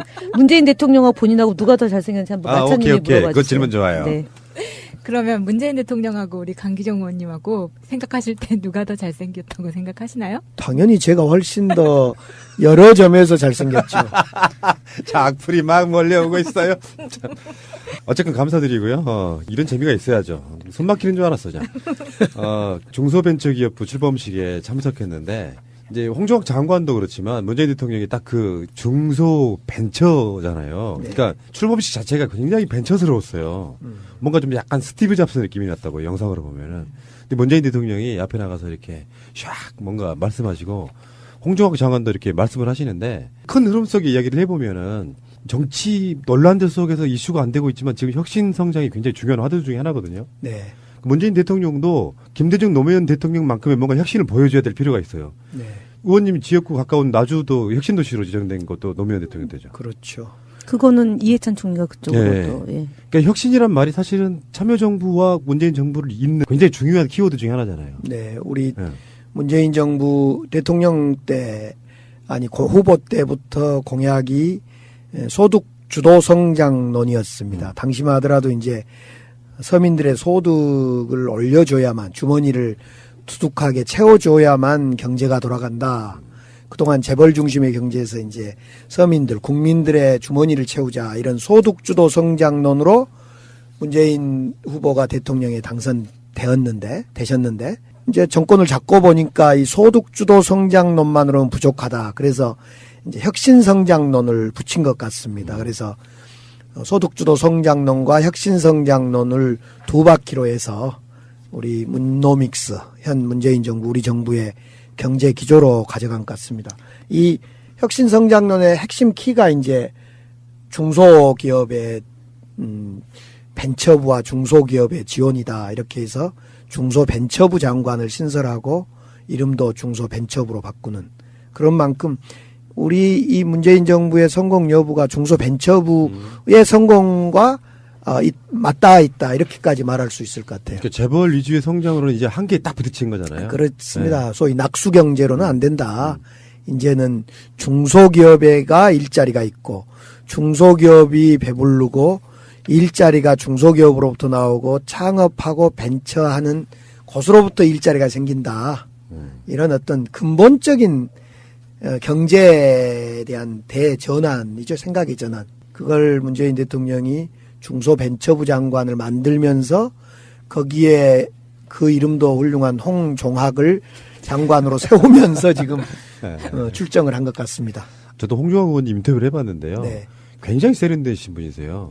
저랑은 제가 2015년 문재인 당대표 시절에 제가 정책위 의장을 할 때 제가 정책위 의장을 잘 못할 것 같아서 사람들은 홍종학 장관을 당시의 의원님을 수석 부의장으로 세워서 경제정책이나 이런 걸 해나갔던 거죠. 근데 잘하셨죠? 잘했죠. 그런데 이 벤처부 장관도 잘하실 거예요. 원체 아니 강기정 정책위장이 잘하셨죠. 그 얘기인데. 제가 잘한 건 순전히 홍종학 장관 당시의 수석 부의장의 도움 때문에 잘하게 됐습니다. 아까 거 좀 만회해볼라 했더니 잘 안 되네. 강기정 허위부사. 그게 연관성을 짓자면 혁신은 사실은 창조 경제만큼 어려운 이야기이긴 해요. 개념적으로는 되게 모호할 수 있는데 어떤 기조로 가느냐가 굉장히 중요한데 거기에서는 이제 기본 바탕은 중소기업이라고 하는 왜 우리가 IMF라는 게 그런 거 아니에요. 대기업 몇 개가 무너지니까 나라 경제가 흔들려 버리는 상태. 중소기업이 탄탄하면 사실 그럴 이유는 없는 것이고요. 우리 강기정 의원님께서 데이터 산업, 빅데이터. 그러니까 보통 이제 일반적인 그 정치인들한테 많이 안 나오는 이야기예요, 이게. 빅데이터라든지 데이터 산업에 대해서. 예. 거기에 대해서 요즘 굉장히 치고 나가시더라고요. 앞으로의 산업, 미국에 있는 구글이라든가 많은 기업들이 데이터를 가지고 돈을 벌고 있고 실제로 창업을 하고 있고 돈을 벌고 있다는 사실을 저는 여러 번 목격을 합니다. 예를 들면 저희들이 많이 알게 모르게 이용한 페이스북 같은 거 이용하면 바로 그것이 거기서 모여진 그 접속된 우리들의 데이터가 다 페이스북은 돈으로 되어서 우리한테 팔아먹고 있는 이런 형국이어서 데이터가 엄청 중요할 것 같아요. 그래서 앞으로는 아이디어가 있고 그 아이디어에서 데이터를 통해서 돈을 버는 이런 메커니즘으로 갈 것 같은데. 그래 제가 최근에 광주에서 어떤 토론회의 기조 발표를 하면서 데이터 산업 진흥원을 광주에 만들어야 되겠다. 그래서 그걸 통해서 광주의 중소기업들을 키워야 되겠다. 지원해야 되겠다. 이런 발표를 한 적이 있습니다. 의원님? 네. 이 좋은 거를 광주에만 하시려고 그러세요? 전국적으로 하시죠? 지방정부에서 이 데이터 산업 진흥원을 이렇게 이제 만들고 지금 현재 중앙정부에는 이와 유사한 것이 있기는 합니다. 네.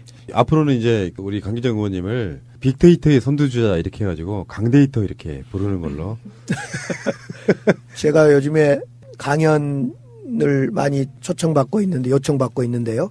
그 강연의 주제가 주로 문재인 정부에서 또는 제4차 산업혁명 뭐 이런 이야기입니다.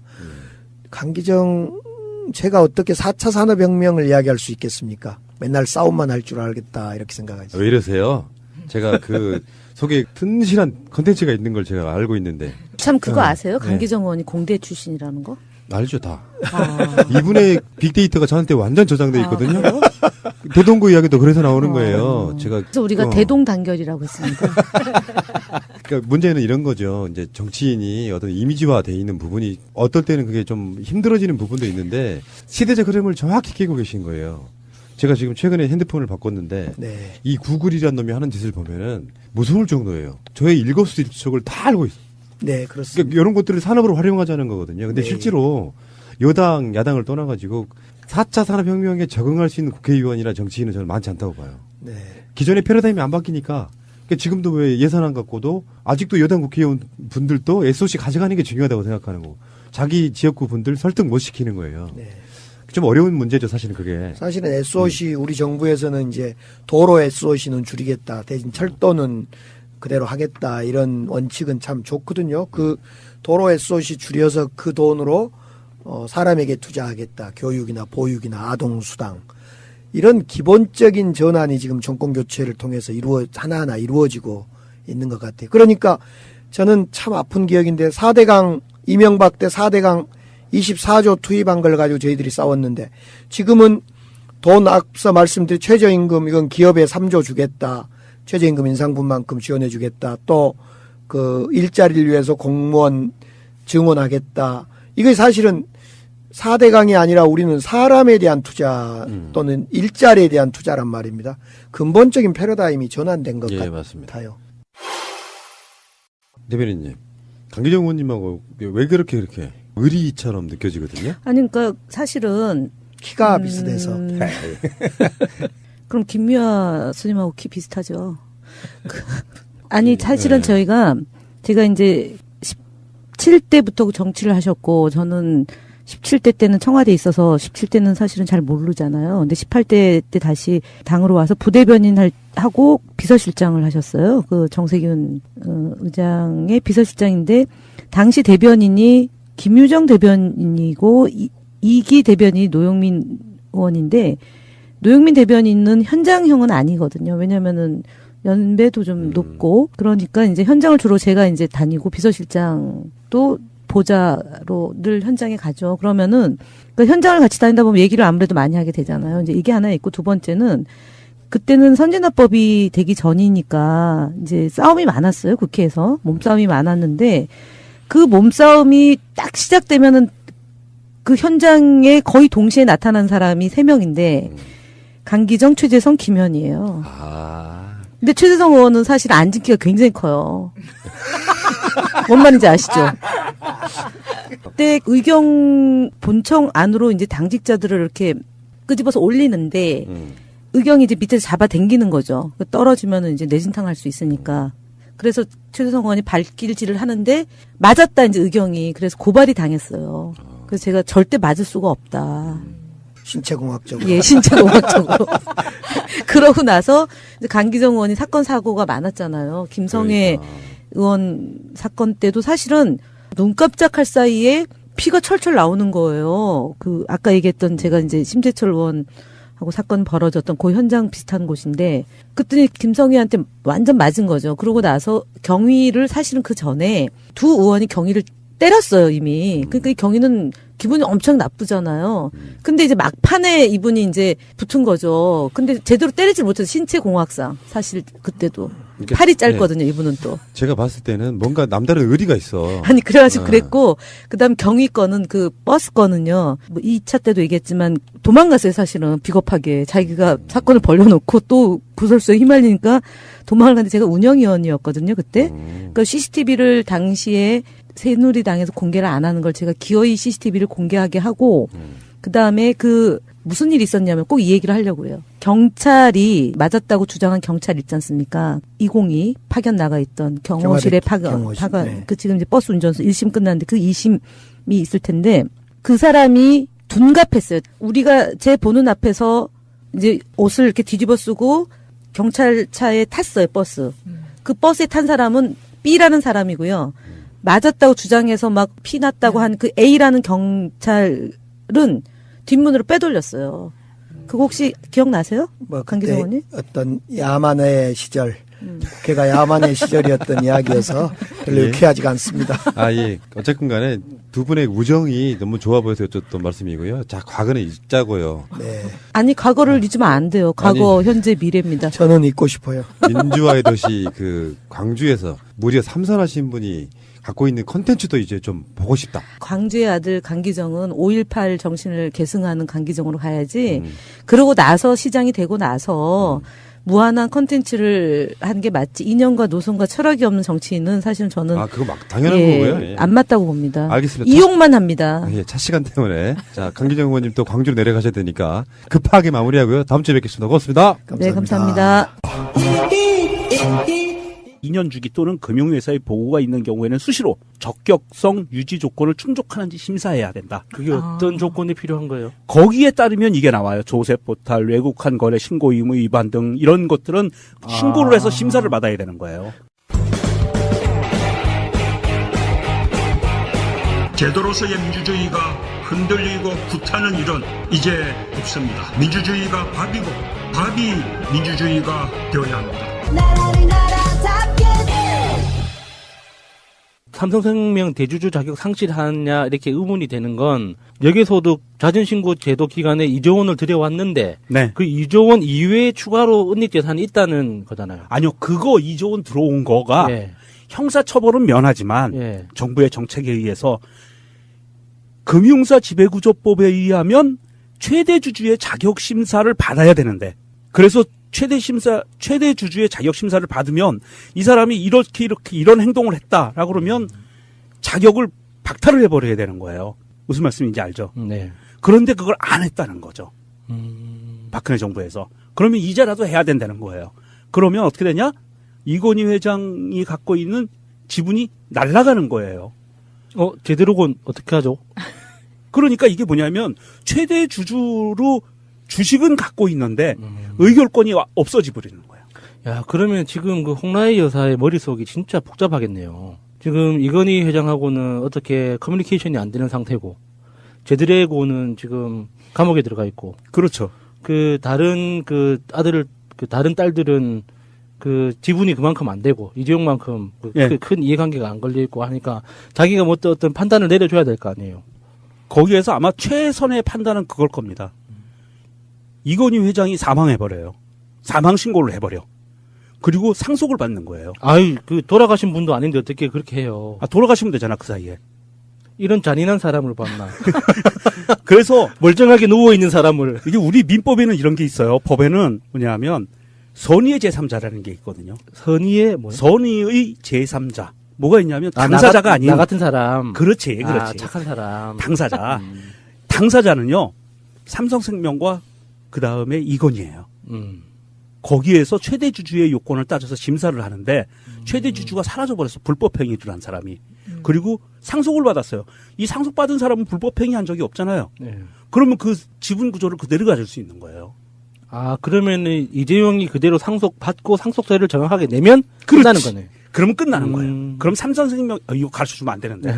왜요? 그러면은 상속세를 몇 조 원 내야 돼요? 그러니까 상속세 때문에 지금 못 죽이고 있는 거 아니에요? 그러니까 2조 원이면 1조 원을 말을 그렇게 험하게 해요. 못 돌아가시고 계시는 거지. 호흡기 못 대고 있는 거 아니에요? 그러니까 2조 원이면 상속세가 1조 원이에요. 50% 그러니까 반띵. 50%니까. 예. 그것 때문에 이러고 있는 거잖아요. 예. 지금. 그러면 그거를 1조 원을 상속세를 내고 삼성생명으로 갖는 게 홍라인은 나아요. 훨씬 좋아. 이재용도. 그러면 조만간 이 환절기가 됐으니까 건강이 안 좋으신 분은 많이 돌아가시거든요. 감기로 예. 안타깝게. 감기가 와서 이게 폐렴으로 악화가 돼요. 연세 드신 분들은. 이게 저항력이 떨어지면. 왜 시나리오를 써주고 그래요? 삼성의료원에 우리가 조문은 가야겠죠. 왜요? 조문을 왜 가요? 육개장 먹으러? 육개장 먹으러. 아, 예. 그거 안 줄 것 같은데? 삼성표 육개장.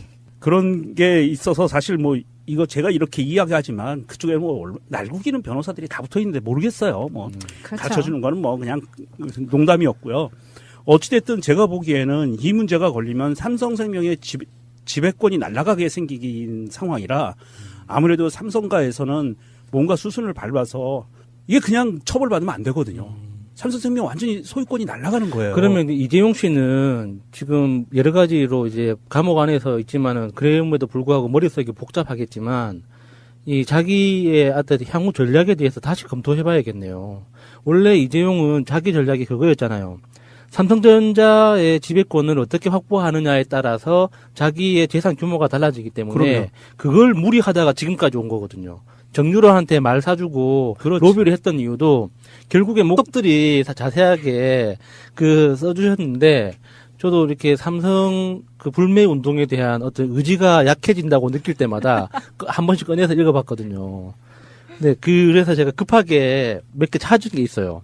그러니까는 해외 은닉 계좌라고 하잖아요. 그 해외 은닉 계좌를 어떤 방법으로 만드느냐 하는 거죠. 그 방법 좀 가르쳐 주세요. 네. 그게 그러니까 해외 지사 정도를 만들 수 있는 자금력은 있어야 돼요. 아하. 그러니까 그 허수로 수출을 하는 거죠. 거기서부터 안 되겠네. 보통 삼성은 백색 가전이 유명하잖아요. 네. 그리고 휴대폰도 유명하고. 근데 휴대폰은 해외에서 생산해서 해외에서 바로 팔거든요. 우리나라에서 판매하는 것만 우리나라에서 생산해서 파는 거지 글로벌 판매하는 건 다 그 해외에서 판매해서 바로 팔아요. 근데 그러니까 거기서는 비자금 만들기가 힘들어. 근데 백색 가전은 우리나라에서 만들어 가지고 직접 수출을 하잖아요. 그러면 예를 들어서 프랑스나 스페인이나 이런 데 이제 실수요가 많은 데는 장난치기가 힘들어요. 그런데 뭐 라트비아나 루마니아나 이런 그 동구권 나라에 해외 지사를 하나 만드는 거죠. 출장 사무소를 만들어 가지고 그 사무소가 거기에서 이제 다른 사람 명의로 지사를 만들어요. 그 법인을 만들어요. 그러면 그 지사와 그 회사가 그 수출입 계약을 맺고 이제 돈을 받잖아요. 거기에서 돈을 받을 거 아니에요. 그러면은 여기에서 물건을 보낸다고 송장을 끊어줘요. 그러면은 돈이 두 군데에서 들어오는 거예요. 이 일종의 유령 회사죠. 유령 회사를 통해서 들어오는 현금 수입 하나. 그리고 여기서 송장을 보냈다고 했을 때 그게 파손해서 보험 처리를 해요. 그러면 그 보험회사가 어디겠어요? 삼성생명? 삼성화재죠. 아. 삼성화재에서 무역보험 이렇게 그 파손보험 있죠. 거기에서 또 다시 보상 현금이 들어오는 거예요. 그거는 이제 그 해외 지사 계좌로 들어가면 이제 그 이후에 그 현금이 어디로 가는지는 김영철 변호사도 모르는 거죠. 보통 그런 방법도 많이 쓰고요. 그거는 조금 이제 복잡한 방법이기는 한데 쉬운 방법은 백색가전이나 이 반도체 쪽에서 컨테이너로 물건을 실어보내는데 송장에는 분명히 그 물건이에요. 그런데 내용물은 그 물건이 아니에요. 껍데기만 있는 거지. 예, 그런 경우도 많고. 예. 그렇게 하면 완벽하게 돈이 해외에 만들어지는 거예요. 비자금으로. 그리고 우리나라 수출입은행 있죠. 수출입은행의 보증 프로그램을 악용하는 경우도 많죠. 그 수출입은행 보증 프로그램으로 유명했다가 한 방에 날려먹은 우리나라 사기로 유명해진 백색가전 회사도 하나 있었죠. 하여튼 이런 식으로 이건희 회장이 그러니까 삼성 직원이 이랬다죠. 이건희 회장 개인 재산 문제라서 나는 잘 모른다라고 했다죠. 근데 사실은 이건희 회장 자신이 잘 모를 거예요. 자기 현금으로 된 이런 비자금 규모가 어느 정도 되는지 대충 조 단위로는 파악하겠죠. 지금쯤 한 8조 정도 됐겠군. 내년이면 한 10조쯤? 이건희 회장이 지금 그걸 파악하고 있다고요? 저는 건강하다고 믿어요. 제대로 보니 그래 믿고 있잖아요. 자, 이게 문제가 되는 게 굉장히 심각한 문제입니다. 사안이. 이거는 삼성생명에서는 아무것도 아니라고 그냥 선긋기를 하려고 하는데 이게 2015년 10월부터 6개월 동안 박근혜가 지하경제와 양성화를 명분으로 미신고 역외소득 재산 자진신고 제도를 운영을 해요. 6개월만. 네. 예. 그래서 이 안에 신고를 하면 조사포탈이라든지 뭐 이런 형사처벌을 하지 않겠다. 이런 조건을 걸고 하는데 그때 신고를 했다는 거예요. 이건희가. 그때 신고한 금액이 2조 원입니다. 그러니까 지금 이게 문제가 되는 게 뭐냐 하면 여러분 납득이 됩니까? 이게 국세청에서 이런 그 미신고 역외소득 자진신고 제도를 운영한 적도 없지만 그 국세청 역사상 처음이자 마지막으로 한 번 했는데 그때 삼성이 들여온 돈이 2조 원이래요. 처벌을 안 했어요. 그래서 이게 형사처벌은 면해줬어요. 형사처벌은 면해줬는데 박근혜 정부가 그건 뭐 지나간 거라 그걸 또 따지면 머리가 복잡하니까. 그런데 문제는 뭐냐 하면 대한민국에 이런 법이 있습니다. 금융사 지배구조법이라는 게 있어요. 여기 32조에 보면 최대 주주의 자격심사 등의 이런 조항이 있거든요. 여기서 금융회사의 최대 주주 중 최다 출자자 1인에 대하여 사실 그동안 이재용 변호사 측에서는 변호인단 측에서는 이재용과 더불어서 14년 9월 12일 독대는 없었다라는 입장이었고요. 15일 날 창조경제혁신센터에 가서 만났다. 독대를 그때 했다라고 이야기를 하는데 12일 날 그 창조경제혁신센터 15일 날 가기 전에 3일 전에 만났다는 거잖아요. 그리고 이 3일 전에 만난 내용들이 보면 안봉건이 진술한 거에 의하면 그 안에서 이제 뭐 삼성에 대한 지원 방안 이런 것들이 세밀하게 논의가 됐다는 거예요. 그때 그리고 제일모직 합병권이죠. 그러니까 삼성 제일모직 합병권에서 이미 국민연금관리공단이 손을 들어줘서 이긴 거잖아요. 국민연금관리공단이 지금 뭐 그 이사장이 구속돼서 지금 형을 살고 있지만 박근혜가 그 말과 뭐 말 두 마리 뭐 이렇게 기타 등등 이 정도로 갖고 이렇게 해줬을까요? 저는 아니라고 봐요. 사실은 아까 마차님하고 야수님이 얘기한 것처럼 1조 원을 세금 내는 이 9천억을 변호사를 내겠다. 나는 이 사람들이 몇 천억을 박근혜를 줬을 거라고 봐요. 최순실을 줬던 박근혜를 줬던 어딘가로 이거를 그렇게 하고 2조 원을 들여오지 않으면 이게 정부에서 뭐가 이쁘다고 봐줘요. 그러니까 이게 이재용이 정말 철저하게 거짓말을 하고 있다는 게 표시가 나는 거예요. 박근혜를 만났을 때 자기들이 했던 이야기가 막말로 그냥 박근혜한테 뜯기려고. 그러니까 박근혜가 이제 삥을 뜯기 위해서 이재용을 불러서 이런저런 덕담하면서 박근혜한테 삥을 뜯겼어요라고 하는 거면 최소한 만났다는 사실이라도 잊을 수가 없겠죠. 그럼요. 근데 실제로는 이재용한테 박근혜가 필요했기 때문에 만난 거란 말이죠. 둘이 서로 필요했죠. 지금 자기가 이재용 입장에서는 그 상속 문제를 매듭짓고 삼성전자에 대한 지배권을 확보하기 위해서 이 수십조가 걸려 있는 이 프로젝트인데 여기에 뭐 상무나 뭐 사장단이나 이런 사람들이 뭐 말값이 몇 백억입니다, 뭐 10억입니다 하면 다 족가라 하는 거죠. 그건 니 알아서 해. 그게 뭐 100억이 들든 1000억이 들든 그게 무슨 상관이에요, 이재용하고. 눈앞에 지금 있는 떡이 지금 수십조 원짜리 떡이. 꼭 알아야 할 어제의 뉴스. 이국종 교수가 청와대를 찾았습니다. 문재인 대통령이 JSA에서 귀순 북한군 병사를 구조해낸 장병들과 함께 초청해 격려한 겁니다. 빠르게 북한 그 병사를 후송함으로써 그 목숨을 구할 수 있게 해주었습니다. 이국종 교수님은 그 북한군 그렇게 많은 중상을 입었는데도 그 목숨을 구하는 아주 기적 같은 일을 해내셨습니다. 3호 주얼리호 석혜균 선장을 구한 공로로 명예 해군 수령이 된 이 교수는 제복 차림으로 참석해 눈길을 끌었습니다. 저희 모두는 한때 현역 군인이었고 그리고 앞으로도 이 사시가 발생하면은 다 군인일 겁니다. 문 대통령은 이 자리에서 외상센터가 환자의 정신적 트라우마까지 치료할 수 있도록 시스템을 갖추라고 지시하기도 했습니다. 이런 가운데 국회에서는 오늘 내년도 권역외상센터 지원 예산을 612억 원으로 늘리는 데 여야가 합의했습니다. 보건복지부가 제출한 예산안 액수보다 212억 원이 오히려 늘어난 액수입니다. 당초 복지부는 올해보다 39억 원을 줄여 예산을 신청했지만 여야가 외상센터 관련 여론을 의식해 대규모 증액에 합의한 겁니다. 검찰이 오늘 서울 논현동의 인테리어 건설업체 A사를 압수수색했습니다. 2010년 원세훈 전 국정원장이 사적으로 사용한 펜트하우스의 개조 공사를 담당한 업체입니다. 검찰은 당시 회계장부와 컴퓨터 하드디스크, 관련자들의 휴대전화 등을 확보했습니다. A사가 국정원에서 공사 비용으로 받은 돈은 10억 원입니다. 바닥과 벽지, 타일 등 내장재와 가구 등이 최고급으로 꾸며졌고 1층부터 18층까지 한 번에 갈 수 있는 엘리베이터도 새로 설치됐습니다. 검찰은 최근 원 전 원장이 A사를 지목해서 계약하도록 지시했다는 진술을 확보했습니다. 18층 823제곱미터 펜트하우스 수리공사 과정 대부분은 원 전 원장의 부인 쪽은 삼성전자의 지배권을 어떻게 확보하느냐, 경영권 확보와 지배력 방어를 어떻게 하느냐 하는 그 욕심 때문에 여기까지 왔는데 맞아요.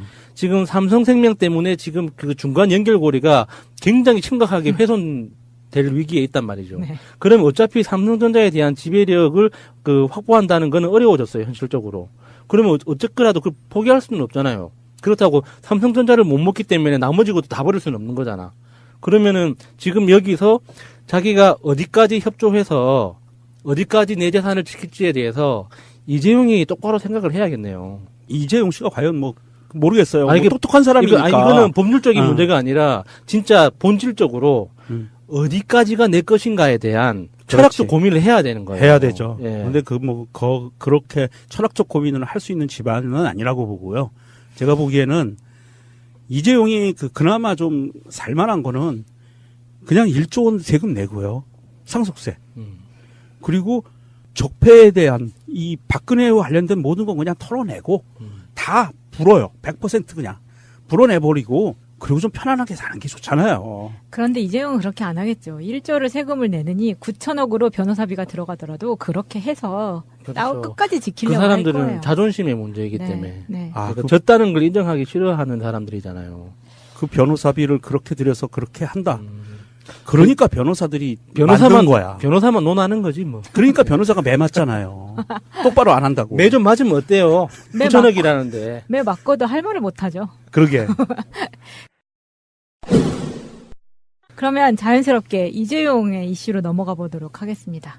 안봉근 전 청와대 비서관이 박근혜 전 대통령과 이재용 삼성전자 부회장이 2014년 9월 12일에도 청와대 안가에서 독대를 했다고 진술을 했는데요. 저는 마차님이 방금 말씀하신 박근혜 전 대통령이라는 발언에 대해 규탄합니다. 그럼 뭐라고 해야 되나요? 박근혜 씨라고 해주세요. 503이라고 하려다가 저의 사회적 지위와 미모를 생각했을 때 좀 자제했더니 박근혜 씨와 사실은 이 부회장이 원래는 9월 12일에 만났다는 이 기록은 아예 처음에는 없었어요. 처음에는 2014년 9월 15일과 2015년 7월 25일 그리고 2016년 2월 15일 이렇게 총 3차례 독대를 한 것으로 인정이 되어 왔었는데 여기까지가 1심 판결이고요. 그랬는데 여기에서 안봉근이 2014년 9월 12일에도 한 번 더 독대를 했다라는 진술이 나옴으로써 삼성 측에 불리한 증거가 돼버린 거죠. 이전에 다뤘던 차명 해외 은닉 계좌 있죠. 네. 이걸 우리나라로 들여오는 이 과정과 지금 안봉근 씨가 다시 진술해가지고 이재용이 박근혜하고 독대한 횟수가 훨씬 더 많다 했던 그 기간하고 겹쳐요. 이게 무슨 뜻이냐면 처음에 삼성물산하고 제일모직하고 합병을 추진할 때 나돌았던 가장 큰 소문이 뭐냐면 현금이 부족하다는 거였어요. 이재용이 확보하고 있는 현금과 이부진이 확보하고 있는 현금, 홍라의 현금 다 합쳐도 그 당시 해외 펀드가 이렇게 공격적으로 합병을 반대했던 엘리엇 펀드가 있었잖아요. 네. 그 엘리엇 펀드를 무마시키기 위해 필요한 현금이 부족하다고 했었어요. 그래서 그 부족한 현금만큼 주주들을 설득하기 위해서 직원들을 풀어가지고 이 주주총회에서 어떤 찬성 비율을 높이기 위해서 작업을 한다고 알려져 있었는데 그 당시에 박근혜를 만나서 역의 재산을 합법적으로 들여올 수 있는 방법을 논의했을 가능성이 굉장히 크죠. 부족한 현금분만큼. 그래서 더 의심이 가는 거예요. 그러니까 2조 원이 여기에 해외 은닉 재산의 전부가 아닐 거라는 거예요. 그 당시에 필요한 만큼이 거기였다는 거지. 2조 원이었다는 거죠. 그러니까 그게 날짜가 그렇게 딱 겹치니까 이 사람들이 정말 가깝게 지냈구나. 그런 국세청 역사상 없었던 전무후무했던 그 탈세를 눈 감아주는 그 제도 자체를 만들어낼 만큼 가까웠구나. 그리고 자세하게 얘기했구나라고 의심을 할 수밖에 없는 꼭 알아야 할 어제의 뉴스. 이국종 교수가 청와대를 찾았습니다.